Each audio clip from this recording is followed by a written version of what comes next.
Republican Arizona State Senator Michelle Ugenti-Rita. She wrote an article for the Washington Examiner here. We'll show it to you. State legislators like me can't let Democrats rig our elections, in which she echoes the sentiments of many Republicans who argue that this bill will be detrimental to the voting process in our country. And she joins us here now.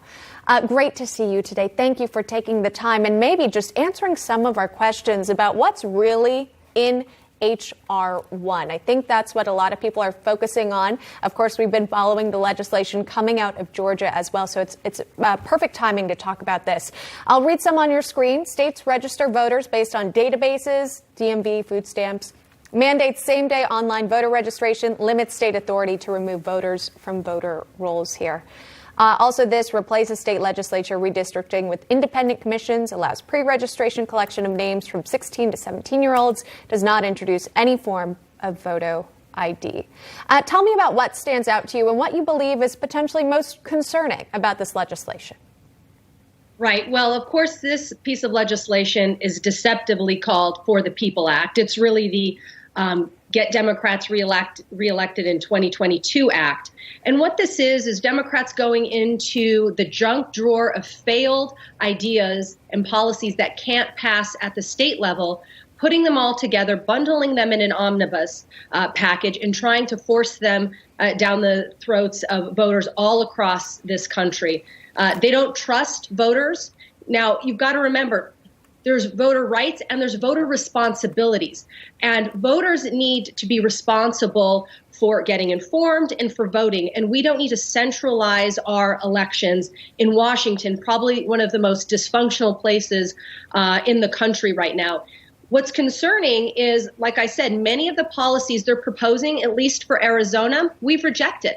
We don't have same-day voting registration because that idea can't get agendized in a committee. That idea cannot pass in Arizona. We have, of course, voter registration, but we don't want same-day voter registration. In Arizona, we've also strengthened our ID requirements. This bill guts that. So it does the complete opposite of what Arizona voters have already said they want in their election laws. Well, you mentioned the voter ID, and I think that that does stand out to a lot of people. In your article, you wrote this. You said people are accustomed to using photo identification for many of life's day-to-day activities that are not central to the future of our republic. So why should these reasonable requirements be removed for voting? Very true point that you make there. There have been arguments, however, even from the president himself, that the Georgia law, specifically, again, I know we're talking about H.R. 1, but the Georgia law was reminiscent of Jim Crow era, that the idea that requiring a photo ID would be racist or promote voter suppression. What do you say to those critics? Well, look, in this country, there are requirements that have to be met to make sure that you're eligible to vote. And that's an age requirement, a citizen requirement. You need to make sure that you are in the right jurisdiction so that you get the right ballot.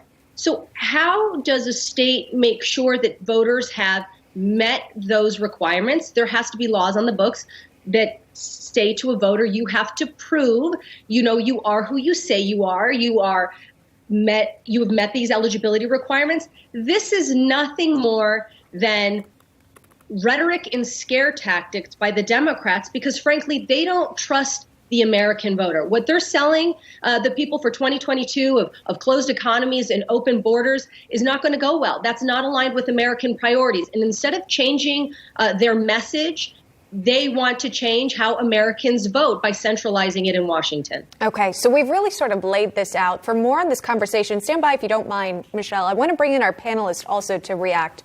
We're welcoming in Melanie Burkholder. She was a Republican California State Assembly candidate, former Secret Service agent. Also, Republican strategist Ted Harvey, chairman of the Committee to Defeat the President, and a former Colorado state senator. So good to have everyone here. And Ted, I'd like to go to you first, if you don't mind. Talking about this H.R. 1 bill specifically, staying on this, kind of makes you wonder, though, this is clearly voted for in the House, Democrat majority there, but makes you wonder what it could look like in the Senate. Do you think that this could finally be the one to get rid of the filibuster in order to get H.R. 1 passed? Well, I certainly hope not. Joe Manchin has promised that he will not do anything to do away with the filibuster. He is the only person that is standing between the Democrats pushing through their radical leftist ideas and saving the republic. And if he says that he's going to vote with the Democrats to do away with the filibuster, then this is going to go through. And I want to encourage everybody to look at the laws here in Colorado, because what we have in Colorado is everything they're trying to push through at the federal level. We have same-day voter registration. I call it same-day voter fraud. We have all-mail ballots. We don't have to prove that you are, you don't have to have voter ID to prove you are who you say you are.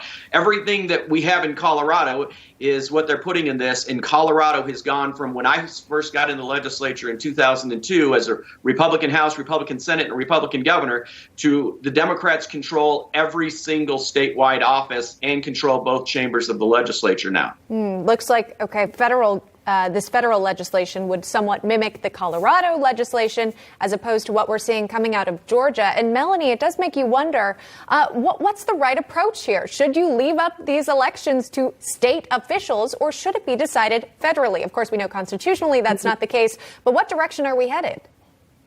Yeah, I mean, I think the senator is exactly right. Democrats can't win on policy and on their talking points, so they have to buy their elections. I mean, I had an opponent last cycle who had $3 million to win a state assembly seat. So we're interested in 2022 moving forward. And I think we need to add to this conversation to clean up the voter rolls in states. And yes, states should be in control of their own elections. I think that's reasonable. And most people that would resonate with most voters, I believe.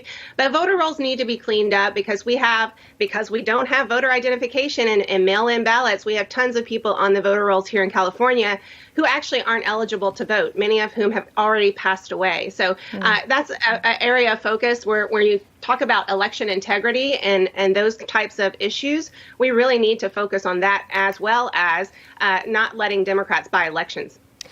You know, we watched, of course, the state of Georgia closely during the 2020 presidential election, as well as the state of Arizona. And Michelle, I'll ask you, are there any plans to sort of adjust or change the Arizona election laws to improve them in order to ensure election security going forward? Yes, we have a couple measures that are moving through the legislative process right now. One of your guests talked about, and it's cleaning up our voter rolls, but more specifically, our early mail-in ballot list. So in Arizona, it's a voluntary program. You can sign up to receive your ballot by mail. That list has individuals on it who haven't voted by mail in years. And I've got a bill moving through the legislature that says, look, if you haven't voted in the last 4 years, we're going to send you a notice. If you don't respond to the notice, we are going to remove you, because we want to make sure that our lists are full of people who are actually utilizing our program. That's just one of the reforms we're advancing. But look, the Democrats, this is a very simple process if you think about it. You meet eligibility requirements, you vote. If you don't meet those eligibility requirements, you don't vote. What we're not going to do in Arizona is have a free-for-all, and that's exactly what the Democrats want.